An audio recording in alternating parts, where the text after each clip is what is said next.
Historic Friday night in Westwood and the anticipated Bruins Big Ten debut. It's the conference opener as the number 6 UCLA Bruins welcome the Purdue Boilermakers to Easton Stadium on the night they retire Janice Park's jersey for a 3-game set to officially usher in this new era. Hello everybody. She's the characteristic of this team last year. 1-2 is in there for strike 3. Banks is down looking in an auspicious start to Big Ten play for Tinsley as she were to Kanaya Bragg occupying that left spot as that is a knock up the middle. Bragg can't control it and Poehler is on with a 1-out single. She's the game changer in this. That is skied into right center, and on the move is Clements to hold up Poehler for out number 2. Purdue just hosted the Boilermaker Classic, going 1-3, or part 3-1. Doesn't want to get her uniform wet Nope. too early in the game. And Tinsley is able to retire the side. 2 strikeouts and they leave Poehler stranded at first. A good start. That's that selectiveness today.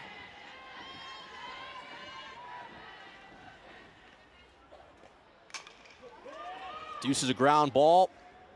There is Meeks who makes the play. And they cut down Clements for the first out. And right on cue, drives one into the gap in right center. That's off the wall. It will be close to second. They throw to second to keep her over there, but it's a 1-out double for Savvy. And right on cue for Savvy Poehler. She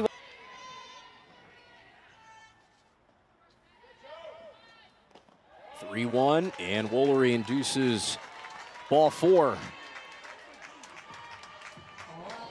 being thrown inside, but she's also able to spot it in the dirt.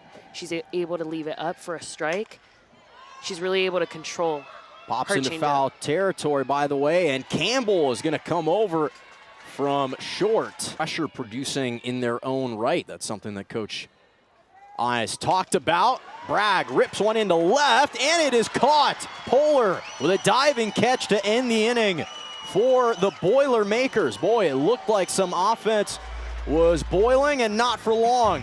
Poehler shut the water valve on that with an excellent, just got the glove underneath it. And it for the UCLA Bruins against Purdue in the Big Ten Conference. And there's strikeout number 3 for Tinsley. Beginning the second the same way she began. It's just for a split second before you deal a pitch. That's just so invaluable. As Tinsley, again, is in her bag. Fanning out number 4, sitting. To your point, Tinsley's placement and velocity have been there. And she cuts her down, strikes out the side. Tinsley has a chance to utilize some other players in the bench as Slimp golfs one into left. And there's Poehler, who comes up to make the catch. Of course, she ended that first inning with a phenomenal defensive play. The reigning all Big Ten and Curro started defensively against San Diego, but then was taken out quickly. Judgment pitch missed inside, and it's the second walk of the game drawn by the Bruins offense. Has to dig underneath for that one. Shallow right. Sprinting is Banks. And she makes the play for out number 2. Curiosity and being willing to ask questions. As Terry puts it on the ground to second. On the move is Meeks. And she makes the sliding play to end the inning. Meeks has been good over at second. Kind of mirroring the production of Curro. Chopper to short. Fielded by Braggs, and she makes the play across the diamond to collect the first out. Honor of Janice Parks. We have certainly some of that footage. That's softly hit up the middle to Tinsley, who makes the flip to Grant. A little busier in part of the season. And that is going to sneak through. Woolery couldn't keep it in front, and it's 2-out single for Campbell at the bottom of the lineup. And now the threat of Polar.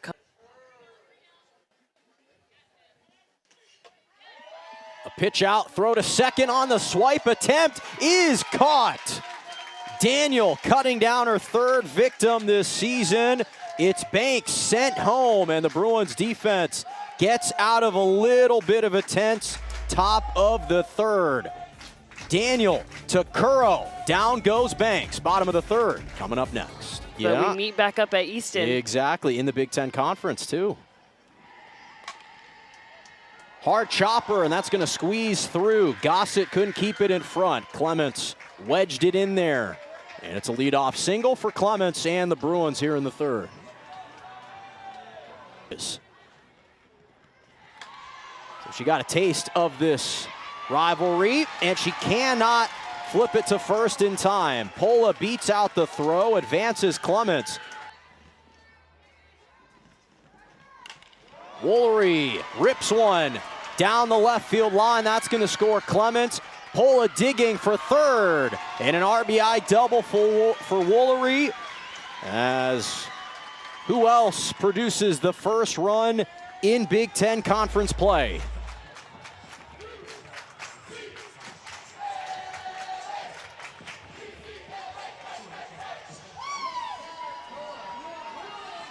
'46th run driven in this year for Jordan Woolery.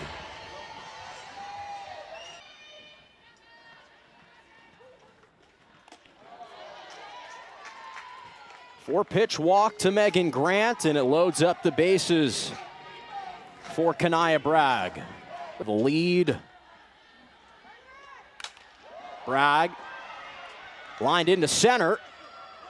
The throw is going to sneak underneath Reef, and Pola is able to cash in as they push another run across. It's 2-0 here in the third. Jordan Ramos in center to give Reef a chance. Pola sprinted, but again, look at this throw from Ramos charging forward, and a chance for Reef off the one hop to scoop it, and she couldn't haul it in, and Pola took advantage. Looks like it hit the bat. Looks like it it looks like it bounced off the bat. Scoring Pola home and making this a 2-0 lead as Riley Slimp flies one into right center. On the move is Banks, and she will make the catch. As again, the Bruins load up and score with Lauren Hatch. So back-to-back RBI flyouts into the outfield make this a 3-0 game. I just have to touch on that play again.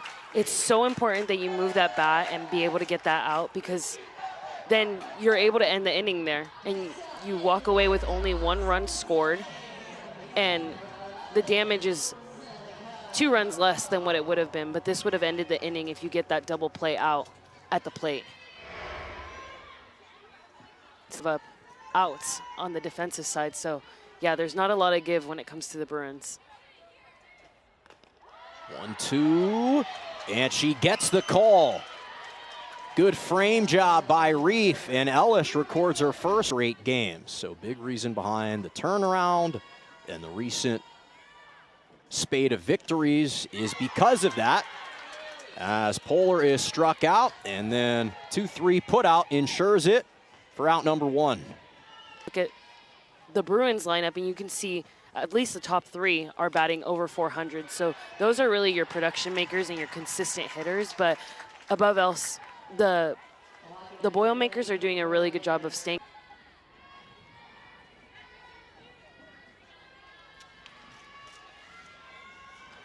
Tinsley able to bookend the inning with a strikeout in the beginning and a strikeout to end. Down goes Gossett. The Grizzlies, who are the number 2 seed in a loaded Western Conference. As that is golfed up into left. Polar has been active all night. That's one of the more routine catches for her, though. Retires Maggie Daniel, who is 0 for 2 to begin this contest.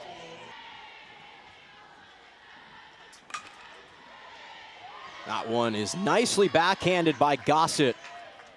She doesn't need any assistance to step on the first base bag. Yeah, that was a really nice. Is back up with 2 outs.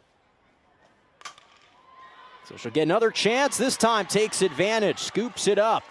And it's Gossett ending this inning, collecting the final 2 outs. Can the bats of the Boilermakers wake up? Time to find out. Defensive efforts, including the second highest fielding percentage in program history last season as Tinsley retires her 7th via the strikeout. Yeah, like you said, you're definitely playing in a different climate. I know that they're going to have some pretty cool swag to wear over there on their trip, but some Nike swag nonetheless.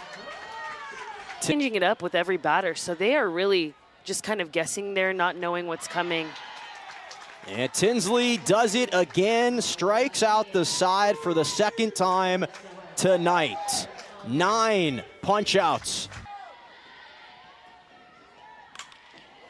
Lines one into center, and on bended knee, Jordan Ramos says, I will, and I do hold on to that ball for the first out. Headspace, the right approach. 3-1, and it just misses outside. So Woolery has 2-2. And Grant is able to find a gap. Opposite shot into left field, stays alive in the count. He's done a really good job of containing them from hitting home runs. They've been averaging over 1 home run a game, and you haven't seen the long ball leave the park yet, but wow. Flown into left, back at the wall, it is gone.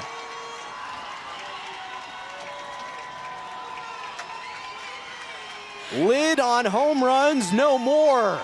Right on cue, baby. Right on cue. Bragging all the way around the base. That's the type of jinx I like. That's the type of jinx I like. But Kanaya just really definitely wanted to show me that, hey, I can hit a long ball right here, Charlize. It nearly cleared the video board as well. I think it did. Had more than enough feet. To keep them at bay to hope that her offense can come in and produce some runs. Slimp lines one into center again. Ramos sprinting forward, and they're 2 away. Long ball. Bragg said, watch this. And that took a hop just before, but excellent control by Campbell to flip it over to end the inning. But Kanaya Bragg had the last laugh. It's the luxury of having such a big staff now with Jada Cecil, Addison Fisher, Caitlin Terry, and Taylor Tinsley. You're able to take your pitchers out quick and be able to supplement them with another pitcher to finish up the game. Well, Addison Fisher, so consistent.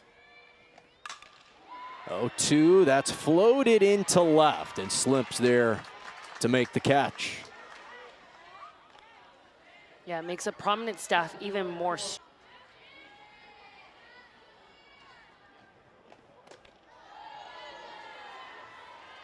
And she's able to draw a walk. So the 2nd time. Drop ball to be able to really get that ball into the dirt and place it where there's no Bruin. And is unable to beat out the throw, Kuro Hika at some point down the line. Yeah, it's always nice to have a battery mate that you come up through travel ball with. Campbell across the diamond cuts down Mujica for out number 1. Another battery mate or battery that came up through Bruin's side, but a speck of dirt, chunk from the cleat can really make the difference there on that ball too. Terry is caught looking. And avoid that. 2 balls, 2 strikes, 2 outs to Clements. And Bailey gets her to swing.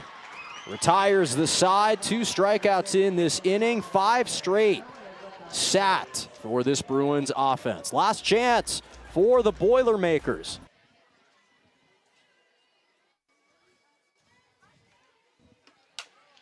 On the ground to short, on the slide is Bragg, and hoses her down for Purdue.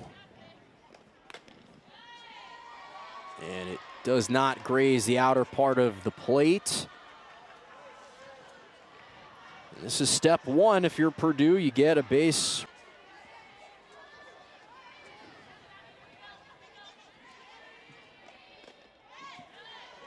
And that drop ball apparently clips the leg of Reef.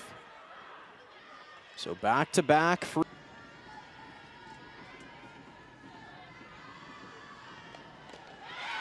cutter down.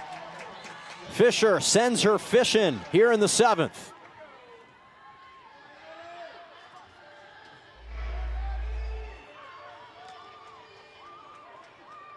Just filthy. Yeah.